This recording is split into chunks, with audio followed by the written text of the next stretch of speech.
Oh, good. Thank you. I never know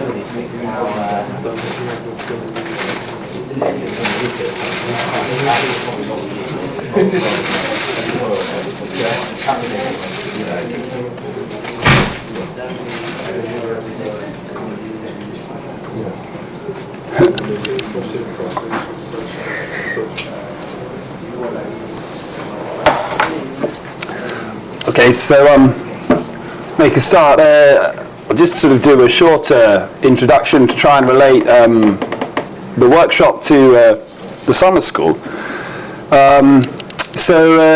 We've been, those people who have been at the summer school have sort of gone from being introduced to a model known as Gaussian process that is a way of putting uncertainty, associating uncertainty with functions. And actually a lot of the discussion was about how we might choose the covariance of that process, how we might put knowledge about the system in that process. And I think we probably gave quite a lot of vague answers and, discussions about parametric parts, non-parametric parts, little arguments about what's best and stuff. But of course the truth is that it's very unclear what's best until you know that you're speaking about a particular application domain. And we heard the range of things people are doing with Gaussian processes, so it's difficult to say something's best in general. So the reason I put a map up is because a very interesting application domain and a very early one is spatial statistics. And the workshop, of course, is on temporal spatial statistics. But spatial statistics is extremely interesting. So the first use of Gaussian process models is really in an area called Kriging. Actually, if you look it up, I'm never very good at spelling Kriging. It's Kriging, or Gaussian process regression, is a method of interpolating, where the interpolated values are modeled by Gaussian processes. So you'll see Kriging is sort of related to Gaussian processes, but it actually goes back to George Materon, who was working on the thesis of a mining engineer, and the mining engineer was interested in finding gold in South Africa.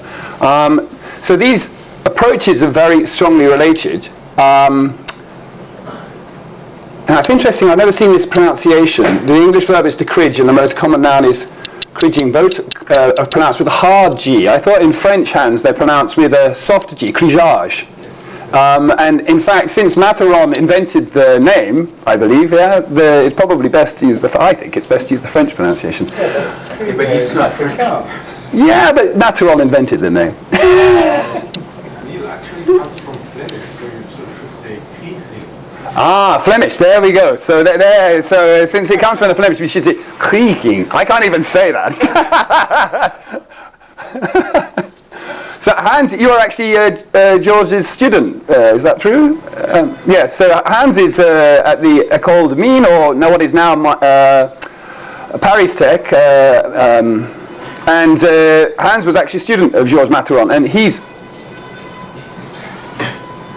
people are very excited. What is that noise? Extraordinary. So it's extremely good to have Hans Wackernagel here. But one of the slight problems is somehow these two communities have sort of worked on these models with a totally different language and different understanding of what they're doing, and of course independently reinvented the same ideas. Hans is, well, the person I know with the best knowledge of what's going on in both communities, and he also doesn't get upset about the fact that we keep reinventing things that he was thinking about in the 70s. He just kindly explains where to read about them and so on and so forth. So he's a great person to have at the workshop. And kind of the idea of this workshop is to pull together people who are interested in this type of modeling. Applications of this modeling we're going to hear about from Nick Golding, from my student Ricardo, and things like disease mapping. In Geo Statistics, people are interested in distribution of minerals, or you might be interested in distribution of pollutants across the land. But again, the attitudes to what you use where, we'll see these arguments about the mean function. It was only occurring to me, there was a great workshop that Peter Diggle organized in Leahurst, and some of the themes coming out there was actually, I think that people would rather see things from the statistics side going into the parametric side, the mean function, and see again the non-parametric side as dealing with residuals. So, I mean, that's by way of introducing Peter Diggle. The other thing that I just wanted to mention, it's great how you make connections with people. I just got this, I've been reading Peter's work for quite a long time, and Peter said, he emailed me once one day and said, I like the quote on your webpage. It's quite a long way down nowadays. Oh, that's the original quote that I modified that becomes our motto. This quote, I think it was, I love Arthur Eddington's. Reading the introduction of great people's books is sometimes really good. The law that entropy always increases holds, I think, the supreme position among the laws of nature. If someone points out to you that your pet theory of the universe is in disagreement with Maxwell's equations, then so much the worse for Maxwell's equations. If it is found to be contradicted by observation, well, these experimentalists do bungle things sometimes. But if your theory is found to be against the second law of thermodynamics, I can give you no hope. There is nothing for it but to collapse in deepest humiliation. Now that's really interesting, because I think maybe the reason, I don't know why Peter likes the second law of thermodynamics, but the reason I like it is it's not really a physics law, it's a law of statistics. It's a law of what happens as you look at ensembles of random things going on. And so it holds with such high probability when you look at very large numbers that it's really a consequence of maths, not physics. And I think it would be great if all physics, I mean, conservation of energy, as I understand it, that has no basis in maths, that's just observed, that's empirical. But the second law of thermodynamics has basis in maths. And that Eddington doesn't say that that's what he believes in, why he likes that law so much, but I like to think that might be why.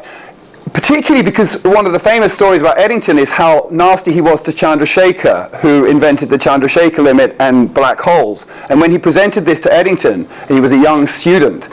And Eddington really, he said, the quote is something like, there must be some lateral law that prevents this abomination from happening. And that affected Chandra Shekar so much that he left Britain and went to the States. He always felt that maybe Eddington was racist, which is very sad to think that, because Eddington was actually very into Einstein when everyone in Britain was sort of dismissing him. But there's a really interesting lesson in that, because it's probably, my guess is, I've not read this is just an inference, that probably Eddington didn't like black holes because they seem to contravene the second law of thermodynamics.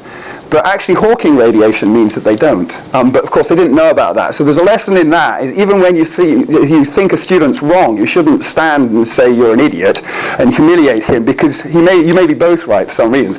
What's that got to do with spatial modelling? Well, Eddington was also a great cyclist, and cycling involves cycling around in the temporospatial way. That's the only connection I could make.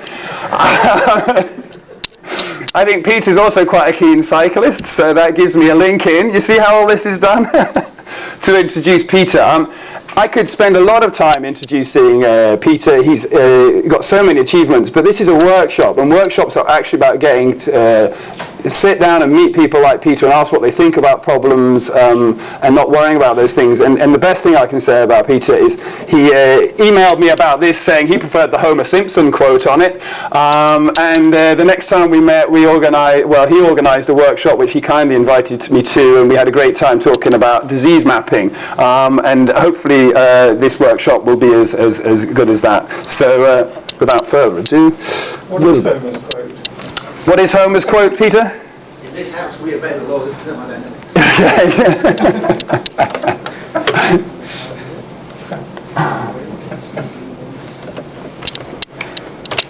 Thanks, Neil. Great. Oh, now, one thing I wanted to check. Do you mind being recorded or not? We don't know. No? Happy to be recorded? Oh yeah, well, so what about this gizmo? Just stick it put on. that on. Okay.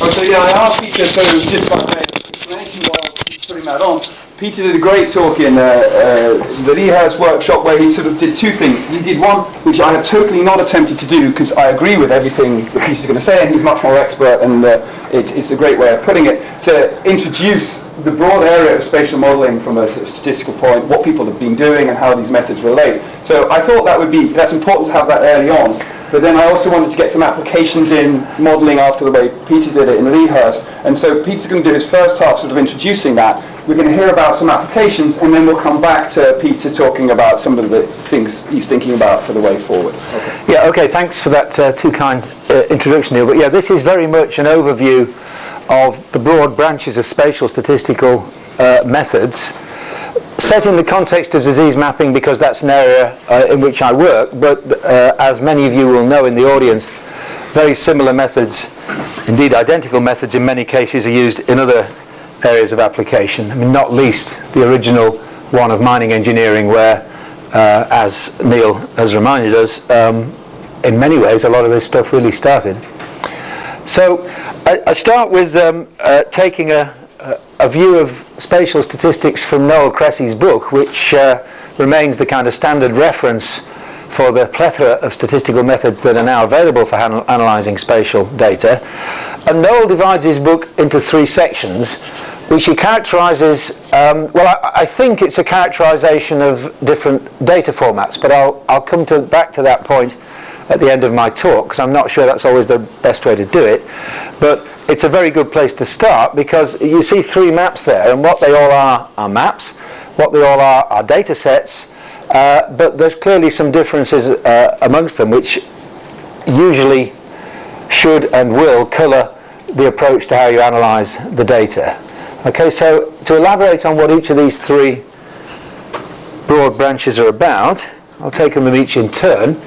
So what Noel calls lattice data, and what I think I prefer to call discrete spatial variation, is characterised by the fact that all you're trying to do is understand a finite number of random variables. So it's really just multivariate analysis in the classical statistical sense, with the very important particular feature that when you're trying to model the interdependence amongst these random variables, you take explicit account of their spatial relationships to each other. So it's spatial because of the way you structure a multivariate distribution.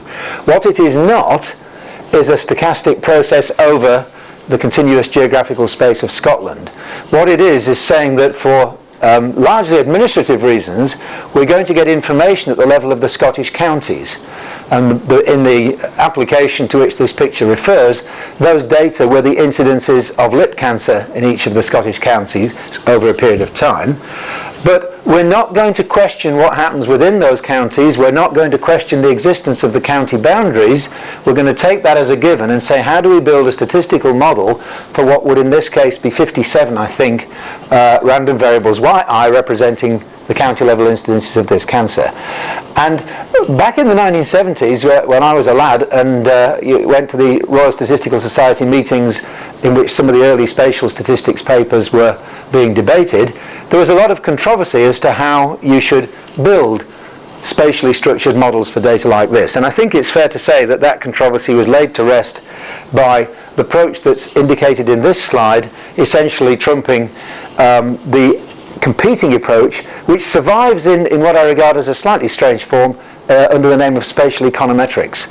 But I don't really know anything about economics other than being deeply skeptical about its value to humankind. So I'm not going to talk about it anymore.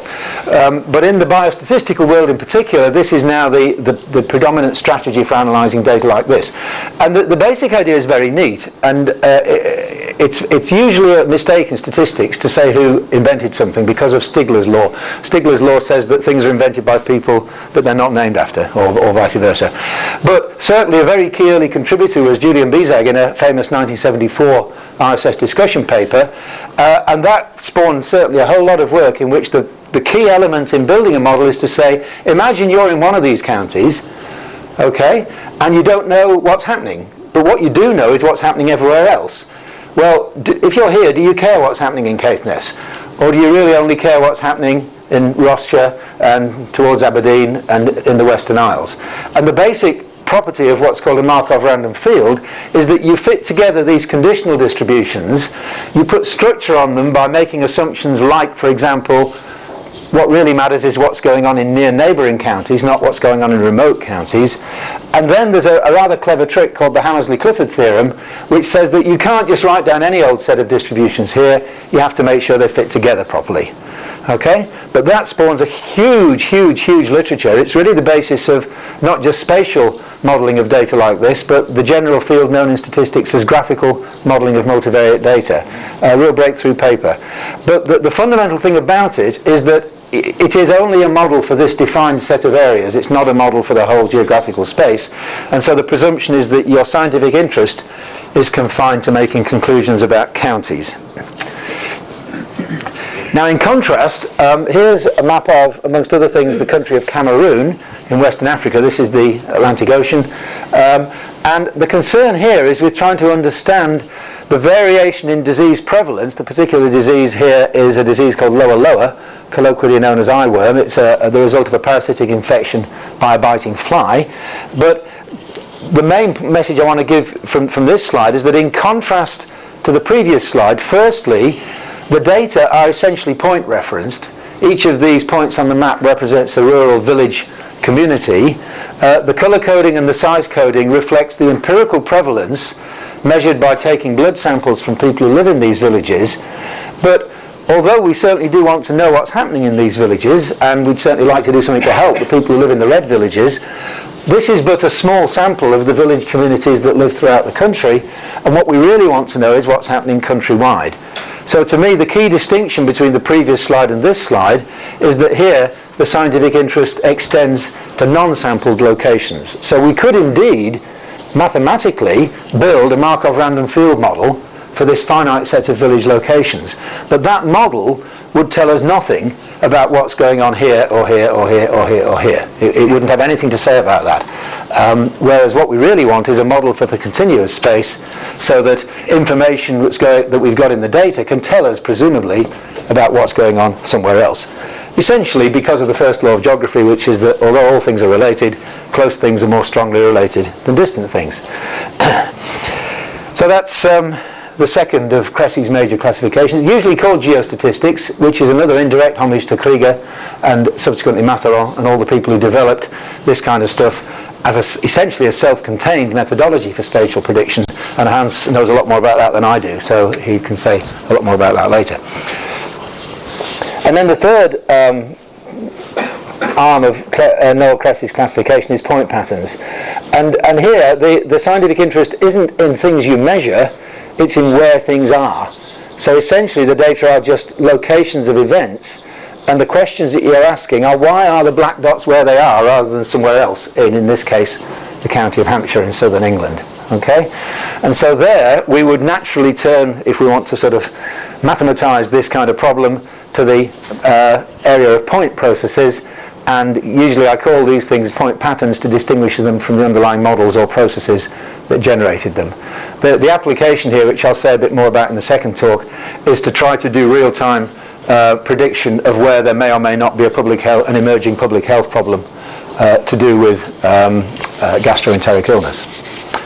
Okay, so that's the Cressy classification. So how does that link into disease mapping? Okay, well the context in general for disease mapping is that there's some region you're interested in, there's a notion of risk of disease which varies spatially, and you've got some data which tell you something about whether the disease has a high or low prevalence in various parts of that region. As we've seen, you can do that actually in any of three ways. You can either simply record where people get sick and put dots on a map, that would be point processes. You could go out and do some surveys of particular physicians, general practices, hospitals, whatever, and ask them what they've seen. Or you could actually go to a registry, as in the Scottish lip cancer setting, and actually have comprehensive information, but at a spatially degraded level, on what's going on. But ultimately, what you're trying to do, whatever the data format is to estimate that function. And in particular, if you take the view that I think probably is not controversial in this workshop, that you should be thinking of this as some sort of latent stochastic process, latent in the sense that risk, unlike incidence, is not directly measurable, but you can infer it from incidence, then maybe you should couch your estimation in probabilistic terms. And in particular, for a lot of the problems that I work on in my applied work in epidemiology, people aren't actually interested in estimating risk. What they're interested in is knowing whether the risk is big enough to be worried about in order to trigger some kind of intervention. So rather than mapping risk, what I'll show you later is, it's not a very profound shift in philosophy, but I think it's non-trivial, is to say, no, what would you really be mapping is the probability that what's going on at X is big enough to be interesting as defined by somebody else, as defined by a subject matter expert. And I love this quote from my friend and former colleague Peter McCulloch. The answer to any prediction problem is a probability distribution. So that's the underlying kind of target, is to build those predictive probability distributions to answer other people's questions. Okay, so now to sort of just elaborate a little bit more, and going through these various things. So the classic paper that, although it certainly wasn't the first, was certainly one of the earliest and most influential papers in this area, was by the late Julian Bizag, read to the Royal Statistical Society in 1974. And there's a very nice book treatment, although confined to the case of Gaussian Markov random field models, which seems highly appropriate for this workshop, by Håvard Rue, Trondheim, and Leo Held of the University of Zurich. So the situation for using Markov random fields for disease mapping begins by saying we've got these random variables. I've switched to calling them S. I think of S as the signal that you're trying to uncover from the noise in the data. And their joint distribution is fully specified by n univariate so-called full conditionals. So you can't do this arbitrarily. You have to make sure they fit together properly. But that's, if you do that in a mathematically legitimate way, you have got a uniquely defined joint distribution. You define neighbourhoods. So for each R, you decide which of the sets are going to be neighbours, and you then say that we're going to build a model by saying that the full conditional, which would in principle depend on all of the other S's, is only allowed to depend on the neighbours.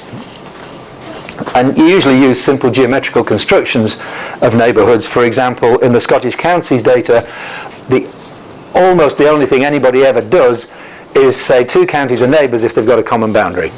But you don't have to do that. You can construct neighbourhood definitions which are metric in all sorts of different ways if you prefer. Well, how do you relate that to disease mapping? What you then do is you say, well, when we actually look at counts of relatively rare diseases, the natural statistical sampling model is a Poisson distribution. And indeed, if you knew how many people lived in each of these counties, you might say, no, it's a binomial distribution. Fine. And if the incidence is non-negligible, indeed, you would use a binomial. If it's negligible, then even if you do know the population counts, the Poisson is a perfectly good approximation, but you would put your knowledge about the population count on the right-hand side of the model. So the sampling model is Poisson, and you're saying it's Poisson, but conditional on this underlying unknown risk surface, okay?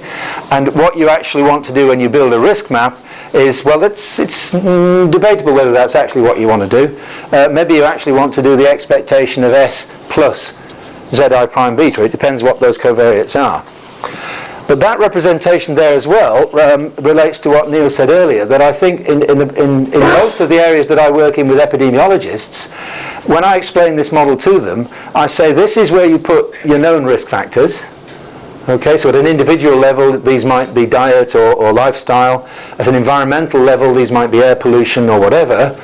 And what this is essentially a proxy for Zs that you haven't thought of.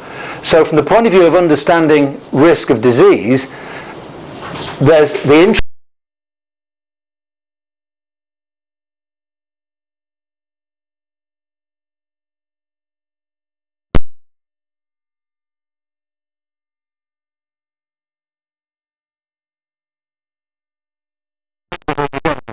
Stochasticity in this sense is a metaphor for ignorance. All right? It's there and you can estimate it, but you really don't know why it's what it is. So that's the reference to the comment Neil made earlier.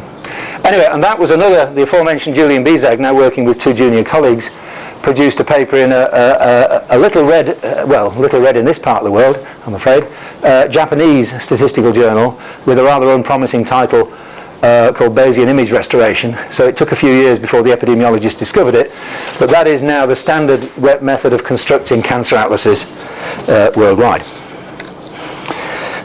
And that's the kind of thing it does to data like the Scottish lip cancer data, 56, not 57. So on the left, you see you've got what you might call the raw data, which are just the raw incidences, numbers per 100,000 population.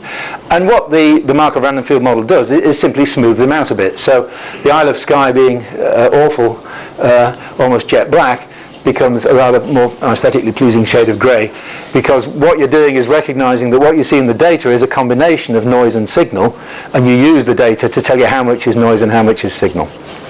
And that's essentially, it's just a rather elegant, principled way of smoothing, which is all that most spatial prediction models are, actually.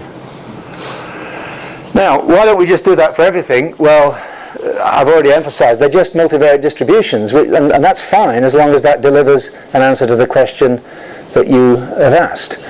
But if some interfering politician changes the political geography of the country, you have to rebuild the model from scratch. There's no way of actually adapting it to a redefinition of the spatial units. I think that's, in a sense, it's actually very important in terms of what messages you're giving to policymakers, but it's not a technical or methodological objection.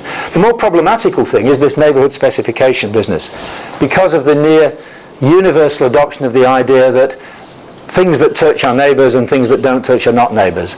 And whilst that's fine on regular lattices and gives you a very natural hierarchy of models, nearest neighbour, second nearest neighbour, third nearest neighbour, and so on, it's not obvious why that's a good definition for Scotland in terms of connectivity between counties, and arguably if your data in fact, as these Scottish cancer data do come from, are an integral over an area, then you could argue that as a model it's not very natural. Now the fact that it's not very natural as a model doesn't stop it being a fantastic tool for drawing disease maps.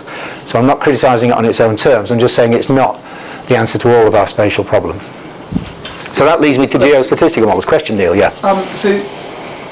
These lattice models can be quite interesting for things like road networks and representing discrete characteristics. Yeah. In even if you've got a countrywide, often sure. spatial smoothing can be quite bad.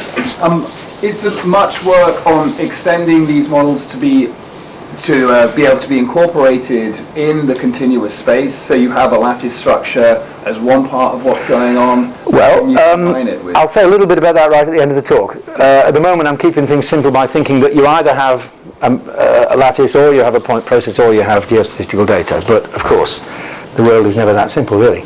So geostatistical models, these are not the original works by any means, but I've given you two book references. I'll leave the slides with Neil if he wants to make them available, because there are very broadly speaking, and Hans may disagree, two somewhat different philosophical approaches to geostatistics.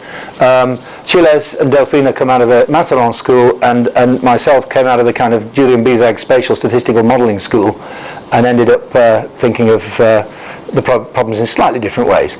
So the way I approach geostatistics is to say we've got this stochastic process S which is now continuously indexed, and when we generate data at locations xi, what we're doing is essentially sampling from that underlying spatial process but with some noise.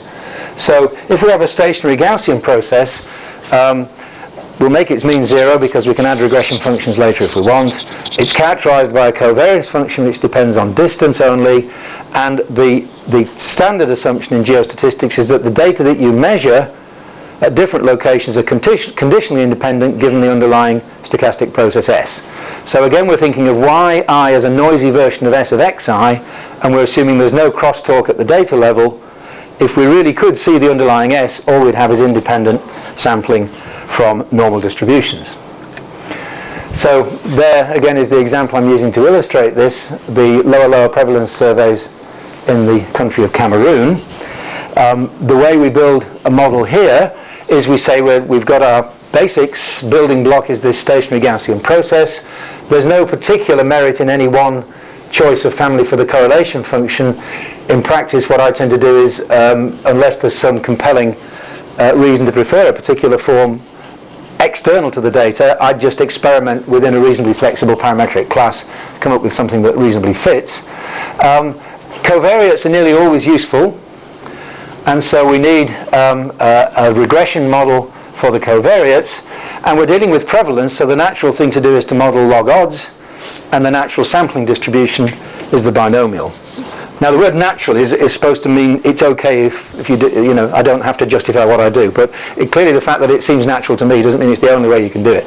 But that's an approach to looking at spatially referenced prevalence data, and if you then just turn the handle on that approach, you produce a map which relates specifically to a WHO policy position on lower, which is that they're about halfway through a 25-30 year program of mass prophylactic treatment using donated drugs, donated by the Merck pharmaceutical company. And what happens is that it's really an operational research problem, because ships come in and put the drugs in large quantities at the dockside, and the in-country agencies, and this is just one of 19 countries involved in this task, have to distribute those drugs, and they have to prioritize. And in particular, they have a problem that emerged about after a few years of this program. They also have a safety issue, because if you give these drugs, which are generally considered very safe, in areas which are highly prevalent for this disease, lower, you do get adverse, occasionally fatal side effects. So the operational research problem is, firstly, where should you prioritize the need for treatment? And secondly, if you really are treating in very high prevalence areas, you need to take precautionary measures in case you have to deal with these serious side effects. Ultimately, you want to treat everybody. I mean, this really is supposed to be a population level mass treatment program. And so what this map shows is not the estimate of prevalence, but the probability that the prevalence exceeds WHO's declared policy intervention threshold for the safety measures. Okay, so there are black dots in areas which the model says are really not all that dangerous, and there are blue dots in areas where the model says it is dangerous, because we're just smoothing. But to me, that map addresses the policy question in a way that an estimate of prevalence wouldn't. And of course, we've got no data here, and I've no idea what the true prevalence is, but what I am pretty sure is that it's less than 20%, and that's the only thing that's relevant for that particular application. If you want to estimate prevalence, then of course you can. Okay, so that's Geo Statistics in action. Question? Is there a way of constraining it to the boundary of Cameroon? Oh yeah. Yeah? Oh yeah, sure. Yeah, that's sure. That's yeah, it's up to you exactly what you do. There's no... I mean, when people say there are edge effects or not edge effects, then you have to say, what do you precisely mean by that? But in a way that these Markov random field models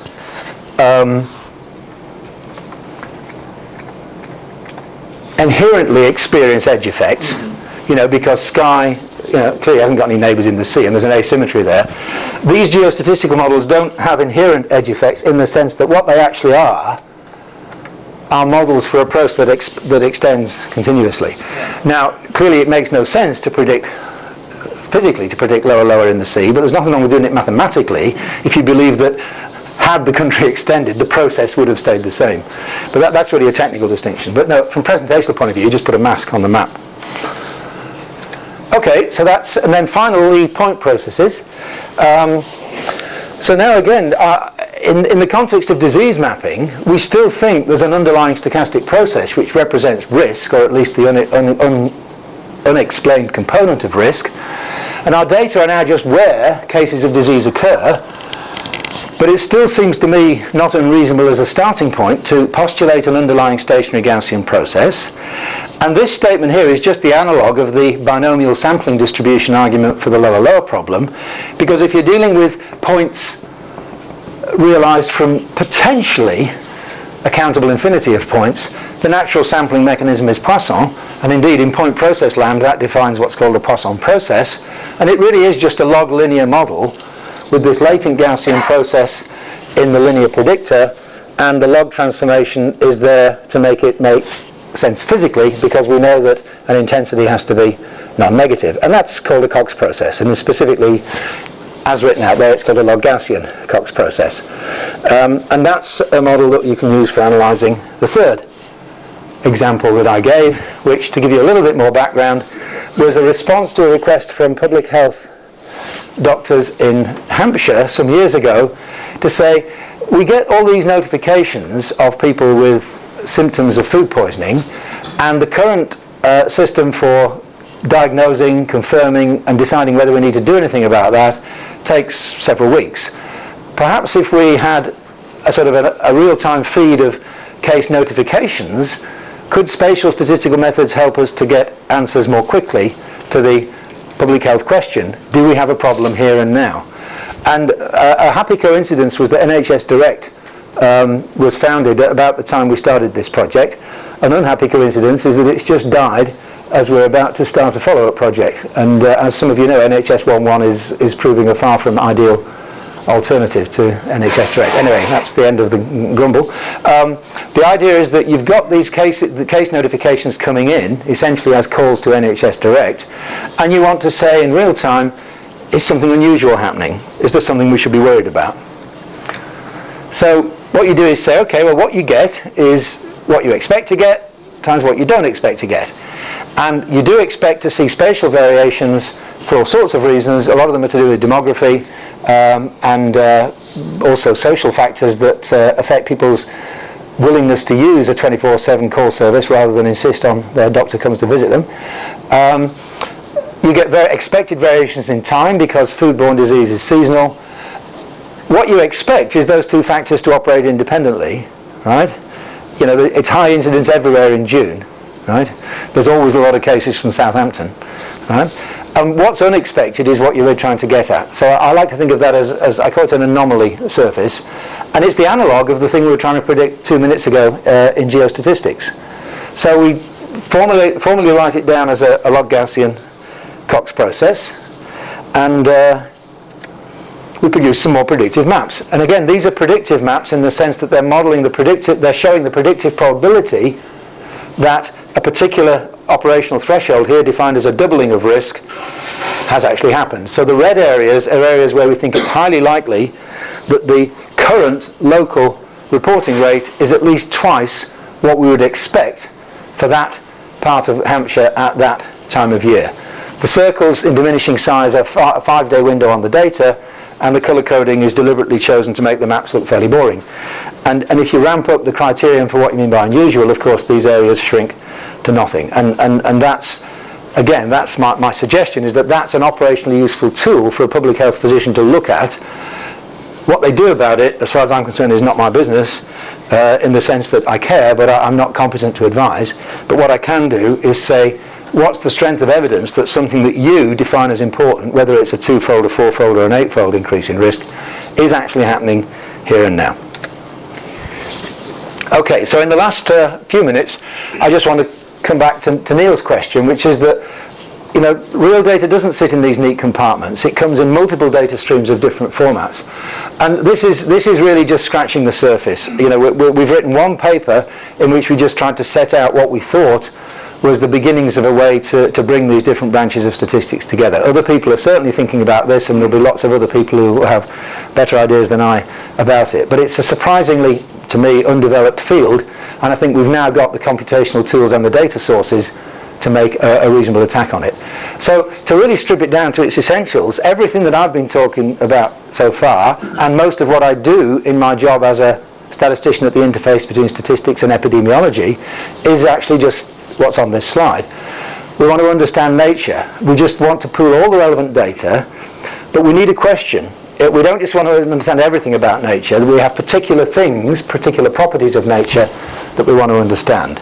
And when we build a model, all we're saying is that nature gave us S, people give us Y conditional on S. And when we talk about prediction, all we mean is Bayes' theorem. We mean that we want to invert the conditioning. So we want to go from S and Y given S to S given Y, and then it follows automatically T given Y for any property of S. So that's all we're doing. We're just actually cranking the handle on Bayes' theorem. Now, to turn it into something that I still haven't solved, we go to Powder Lima, which is a favela community, slum community in Salvador, northern Brazil. It's an aerial view.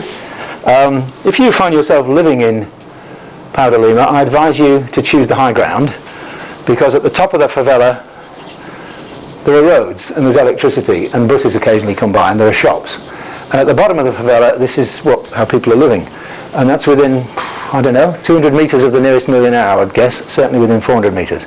But it's dreadful. It's a dreadful area, and there's a big problem there of leptospirosis, which is a disease spread by contact with infected rat urine. and it's a major public health problem in urban slums, and it's a growing public health problem in urban slums worldwide, certainly in the hot parts of the world. Okay, so colleagues with whom I've started to work have been conducting a cohort study in which they recruited almost everybody who lives in this community, and they got them to turn up roughly 6 monthly to have blood samples taken, and they could analyse those blood to decide whether, empirically, some kind of seroconversion event had taken place, meaning, well, to be interpreted as they'd received a new infection of leptospirosis. That doesn't necessarily make you ill. It can kill you, but a lot of people carry the organism without actually manifesting clinical symptoms. So you take the blood sample and you convert the blood sample results into a set of binary indicators of whether or not that person has experienced a new infection event within the intervening 6 months. And if you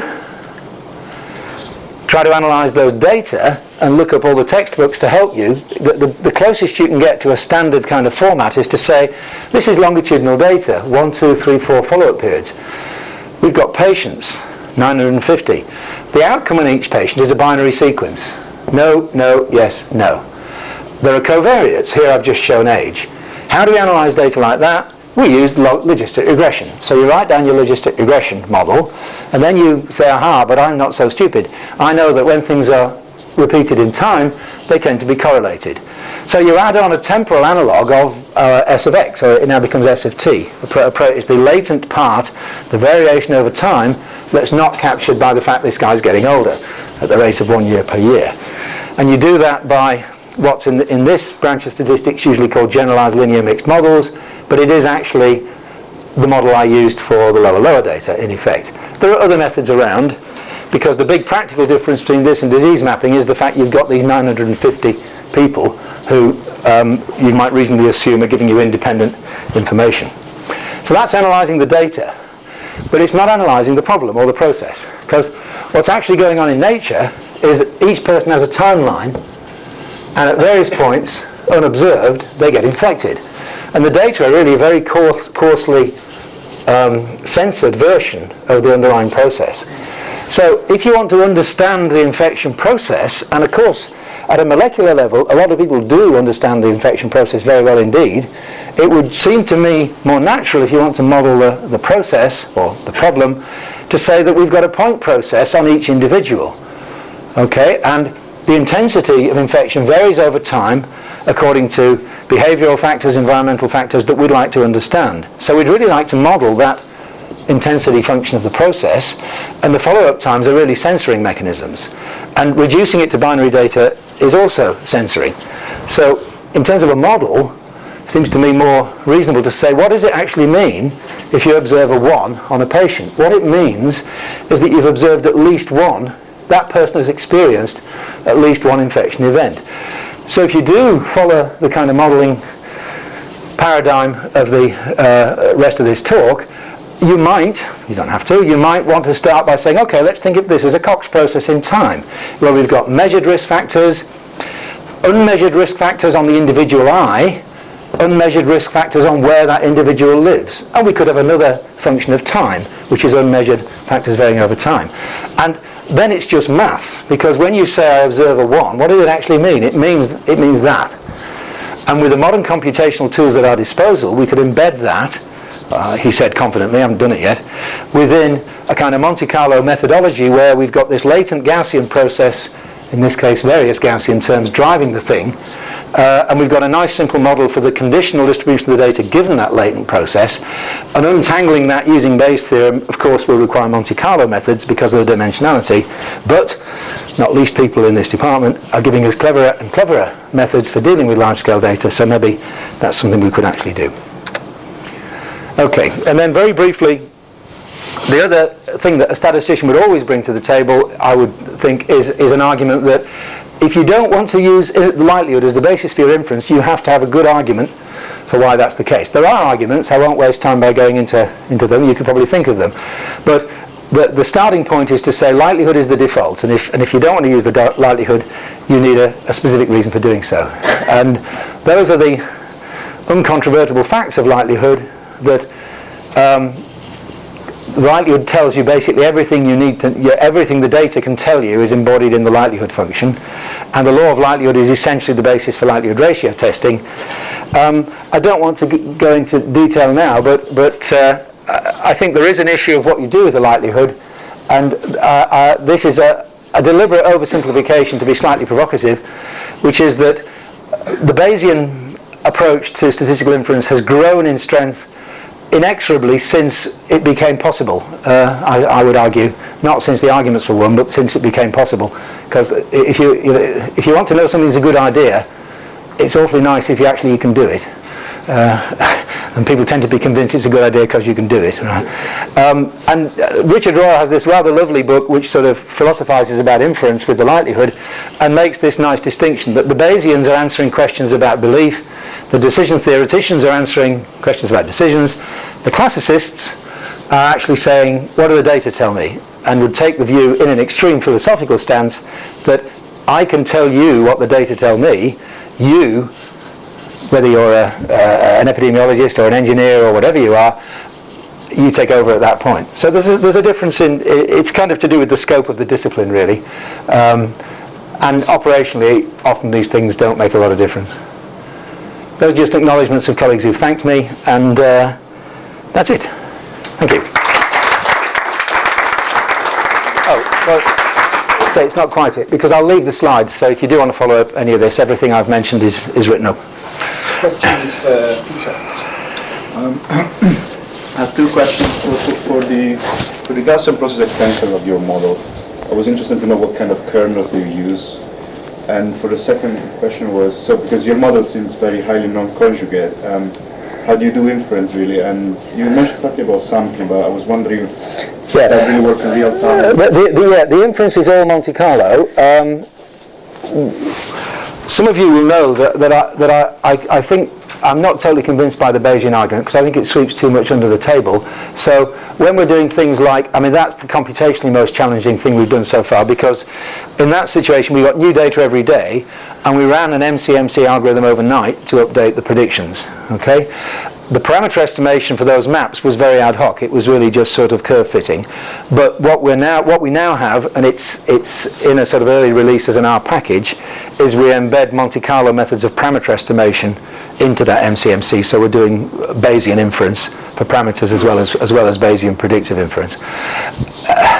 Whether something is feasible in real time depends A, on how big the problem is, and B, on how big your computer is, but it's getting easier all the time. And all I can say is that for that problem, the overnight turnaround was feasible. There are also non-Bayesian Monte Carlo methods. If you really want to use maximum likelihood, which I think I probably do, then there are Monte Carlo methods of maximum likelihood which you can also use. In terms of your question about the kernels, I'm not sure exactly, I think this is a question of terminology, but if you mean the covariance functions, then in the world I inhabit, the standard family here is a family of functions due to Bertil Matern, a Swedish statistician, who has a two-parameter family in which there's a scale parameter which tells you about the range of the correlation, but then the second parameter measures the differentiability of the underlying process. And in the statistics literature, the consensus is that you need an awful lot of data to estimate that differentiability parameter, but it's rather a nice thing to use as a sensitivity parameter. In some contexts, you will have good contextual knowledge that says this process ought to be highly differentiable, or it ought to be highly just continuous, and then you can make a choice. But if you're trying to do it empirically, I tend to think of that differentiability parameter as a tuning constant. And what I'm looking for is, I hope, stability of inference across the different values. So that's a default choice. There are other families around, but the Matern family is the one I use almost always. Just follow up to that. Do you use, so one thing that I only kind of realised during the talks this week is often in statistics people aren't using multiple scales. So do you tend to use just one, or do you add sort of the long-term scale and the short-term? I tend to just use one, because the data that I tend to deal with, although it's big in pure numerical terms, it's sparse in information terms. I mean, you see, there's 5 days worth of data, okay? It's not a lot of cases. And so when you're doing prediction, the predictions are inherently rather imprecise, and I think over-modelling is likely to degrade the predictive accuracy. So if you overfit your data, as you know, the predictive accuracy degrades. Given enough data, it is undeniably the case that these models are oversimplifications, and I'm currently struggling with a nationwide set of 12,000 measurements of radon exposure where exactly that phenomenon arises, and I need to move to a 2-scale situation because there are large-scale patterns which are not captured by these Matern correlation, a single Matern correlation function. But from the point of view of statistical inference, you need an awful lot of data to estimate anything more complicated than a Matern, would be my view. Yeah, it's, I think one thing I've noticed in machine learning is people sometimes they do the exponentiated quadratic for the very long. Yeah. And then you add the Matern anyway. Actually, that's blowing your differentiability. In some sense, putting in the differentiability in twice. The lack of differentiability. Yeah, I think it's clearly a problem that is a real problem, and it's a problem that personally I haven't yet got a solution to, other than fairly pragmatic things like actually what we were thinking of doing. They want us to roll this out nationwide, and I have no idea where the data will stand it. But what I was actually thinking of doing was actually doing this at 2 levels. One is thinking of this as one unit in a Markov random field. And then if something happens that's interesting there in Hampshire, then you drill down and do it as a point process. So you embed a local point process within a global Markov random field, for example. I mean, that's totally ad hoc, but it's one of a number of things you could do. Yeah. Is there like a principle way to deal with non-uniformities in the topology of this map? Like you have a bay or a large river that would otherwise influence the relationships between the neighborhoods? It depends how sophisticated you want to be. I mean, there's a lot of what you see there is clearly got nothing to do with these blue and black dots. It's to do with the environmental covariate model. So what goes into this model are several satellite images, which correspond to greenness of vegetation and height above sea level, and how variable the greenness of vegetation is. And basically, those explanatory variables do a great job at telling you where it's low risk. Where they don't do such a good job is telling you where it's high risk, and that's where the spatial stochastic process actually earns its keep and gives you better predictions. If in fact the nature of the process changes in the sense that the correlation scale is different, then you have to work harder. But certainly putting in external factors as covariates into the model, that's already there. Yeah. So your island there, which has no data, Yep. but has actually picked up coastlines quite accurately. But what, sorry? It seems to pick up the coastlines with quite a lot of confidence there. Well, what we know about this island is how high above sea level it is and how green it is. Yeah. But the scale of the correlation that I fitted, I can't remember it offhand, but it's certainly not that big. So this is all the regression part. Yeah. The regression part, I'd say we've not established a final name for that. No. Is it either the mean function, the regression part, the parametric part? I mean, the one thing I would avoid is calling it the parametric part, because to me, these are all everything here is parametric, because the Gaussian model is parametrized, you see, and it's Gaussian, so it's a parametric model. But your predictions are not the result of a finite parameter function, but the model is a parametric model. And of course, there's a whole area of literature which I haven't worked on, where people wouldn't use stochastic models at all. What they would do, and I'm sure some of you have come across this, it usually goes under the name of GAM for generalized additive model, is they wouldn't think of this as a stochastic process at all. They'd think of this as a smooth, an analytically smooth function of unspecified parametric form. Now, it turns out that if you think of it as a particular kind of spline function and use a particular method for choosing how much to smooth it, there's an algebraic equivalence between that and a particular Gaussian process. So these are different ways to skin the same cat. What I like about this approach is that it naturally leads you to probabilistic predictive statements, whereas making probabilistic predictions from spline models is a bit of a black art. So I feel more comfortable with these models, but what the maps look like, you could generate almost identical maps by doing spline smoothing. I think I agree totally with what you said at the end. And we have this slight difference of whether we consider it parametric or not. Which you get these well, as long as we know, that's fine. We don't mind. Then you've got these slight differences of languages and which can be really confusing, which is a challenge when you bring different areas together. Yeah, sure. Okay. Other questions? Great. So if we could just thank Peter again while